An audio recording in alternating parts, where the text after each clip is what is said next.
중국의 해주 지방을 떠난 의천 일행은 남쪽으로 수백 리 떨어진 사명 땅을 향해 부지런히 걸음을 재촉하고 있었지요. 수계저 친구 한참은 뒤처진 모양입니다. 자, 잠시 저 바위에서 쉬었다 가시오. 그럽시다. 그래, 경덕 국사께서는 그렇게 앉은 채 입적하셨단 말씀이요? 정말 꽃잎이 하늘하늘 날리던 봄날이었죠. 네, 맑은 날이 그리 서러운 줄은 그때 처음 알았소. 서러운 것이 어디 맑은 하늘 탓이겠소. 스님 마음이 서러웠던 게지요. 맞는 말씀입니다. 그러니까 이 서찰이 바로 그날 경덕국사께서 주신 그 서찰이란 말씀이지요. 그렇습니다. 그 사명의 향인이 대체 누군지 아셨소? 그걸 알고자 했는데 그게 그리 쉽지 않더이다. 경덕국사께서 열반에 드신 뒤 소승 20이 채 안 된 나이에 스승의 뒤를 이어 영통사 강원을 맡게 됐지요. 세월 참 화살같이 빠르다더니 수년이 금세 지나더이다. 부왕께서 영통사를 찾아오신 그날도 소승 하는 것은 강론을 하고 한 조각의 있었죠. 구름이 모이는 것이요, 죽는다고 하는 것은 한 조각의 구름이 흩어지는 것입니다. 뜬 구름 그 자체에는 실다운 게 없으니 생사의 오구감도 또한 마찬가지겠죠. 여기 한마디 여쭙겠소.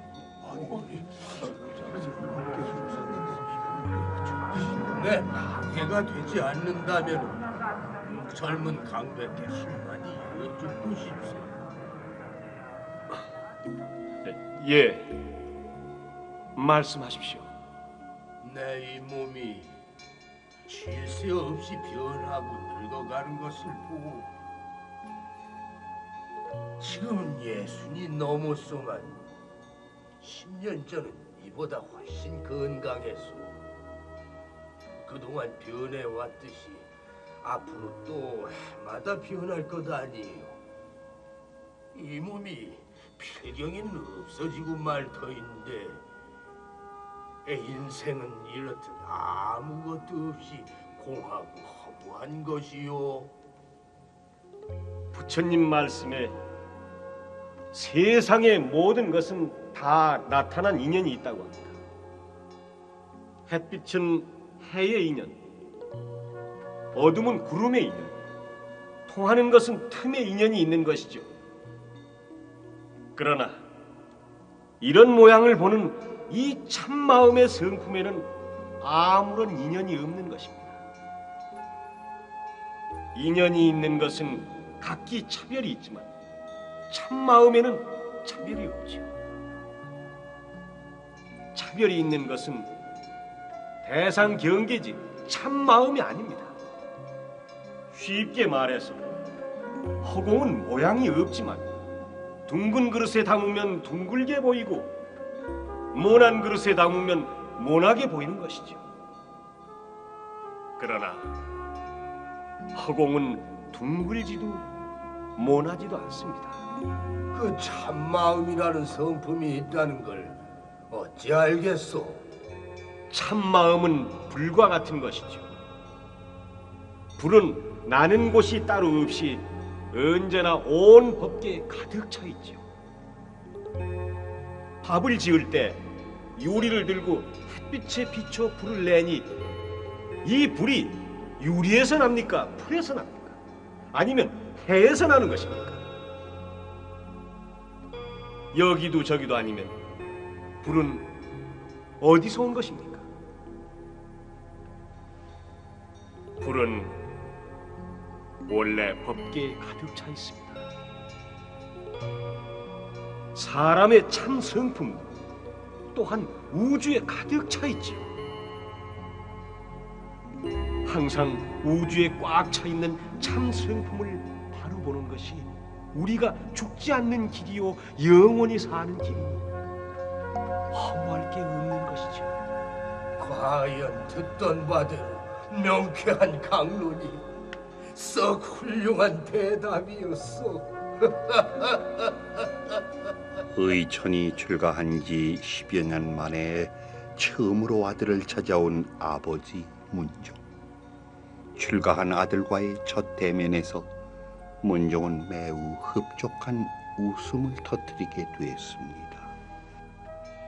경덕국사께서 떠나신 뒤로 법을 물을 리가 없어 내석해 하던 터인데 이제야 비로소 참 사람을 만난 것 같구만. 응? 망극하옵니다.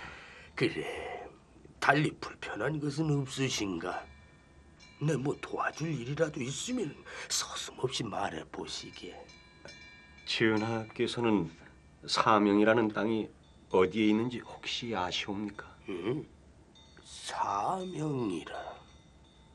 그야 중국 송나라에 있지를 않나? 송나라라면 혹시 사명의 향인이란 분은 아시옵니까? 무엇이라?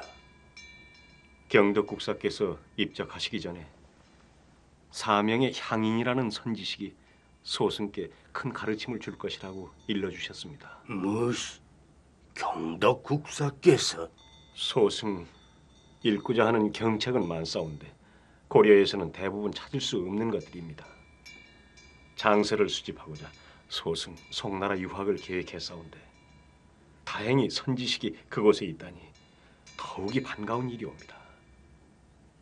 전하, 소승 송나라에 가서 법을 구할 수 있도록 유언해 주시옵소서. 당치 않은 소리. 전하, 그 위험한 바닷길을 어디라고 함부로 나선다는 겐가?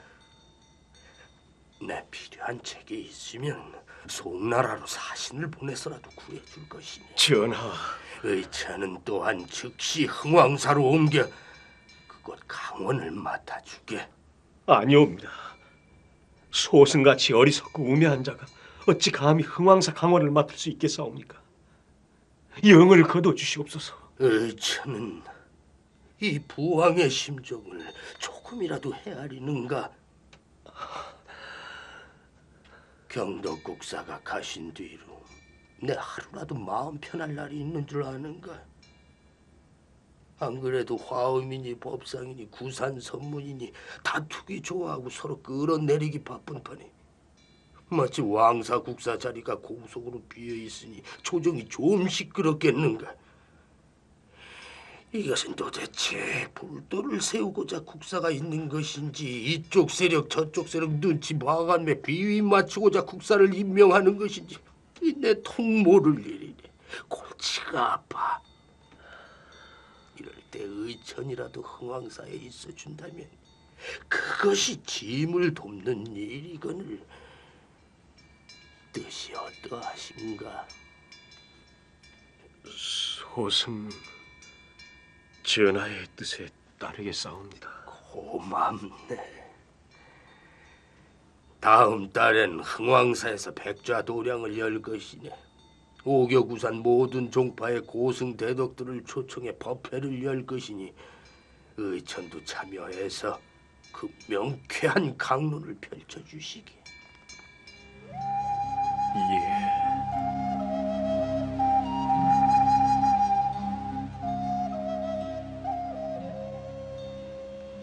다음 달 7월이 되자 흥왕사 대적황전에서는 100명의 고승대독을 초청해 법회를 여는 백좌도량이 열리게 됐는데 여기엔 젊은 강백 의천도 함께 참여하고 있었지요.